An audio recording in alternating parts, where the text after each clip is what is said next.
Family, how are we doing? How are we doing? It's a Saturday morning. I'm actually in Tennessee. It is 63 degrees and it is November 9th, I think. It's warm, but I'm going to take it. I'm not going to complain.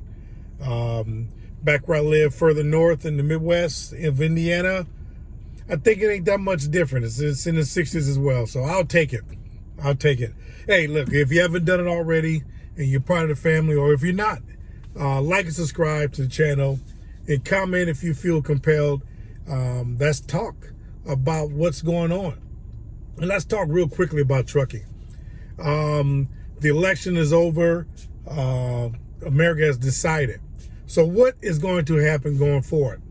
I don't know. And I'm not going to predict it. All I'm going to do is look at the numbers. Look at the numbers and what is taking place. And in looking at that, through freight waves and so forth, there's been an increase in the dry van market. I'm going to talk about dry van specifically. We'll talk about the other divisions here in the next video. But I'm just going to focus on dry van because it is the most common truck that you'll see on the road, and that's going to dictate where the freight market is going to go, in my opinion. I believe last week the freight dry van average was about $1.98 per mile average throughout the entire nation.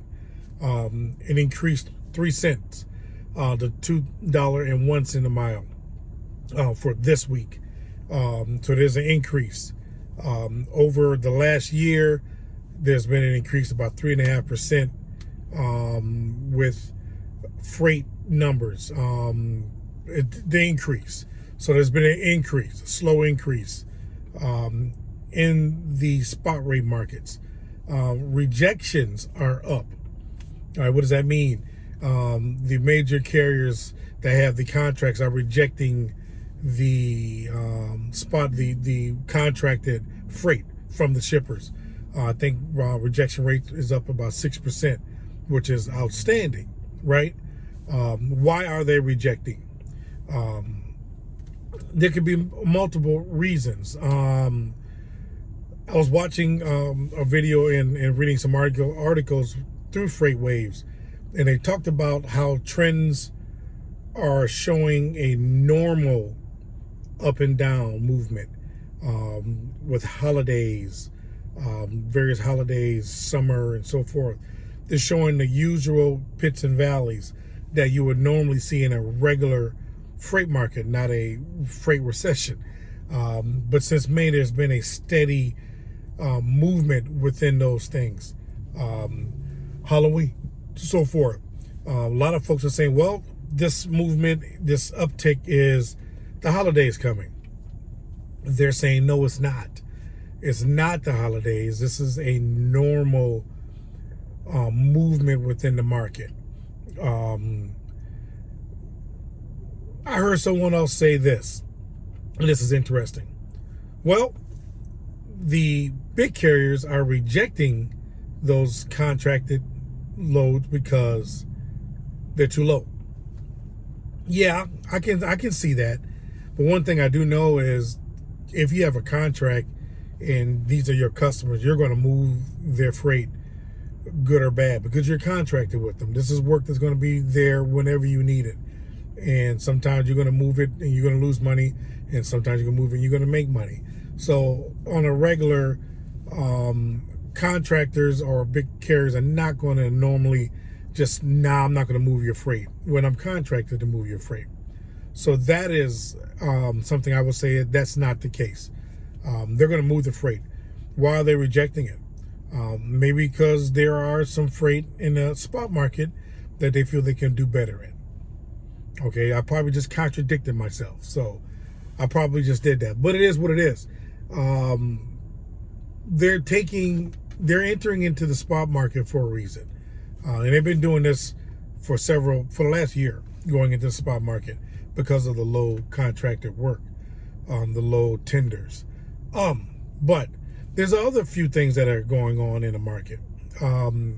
We have the clearinghouse where there's going to be possibly upwards of 177,000 CDLs that's going to be revoked or downgraded by drivers who have had some type of drug infraction, alcohol infraction, and didn't do the steps to return to duty. Those drivers who didn't do what was necessary are going to have their CDLs removed, and they're going to be removed out of the truck. That's a lot of drivers. I think it's 3.5 million CDLs in the country. 177,000 is a lot of capacity. Not saying it's going to be that many, but that's the prediction. It's a lot of people. So therefore, capacity could fall off drastically.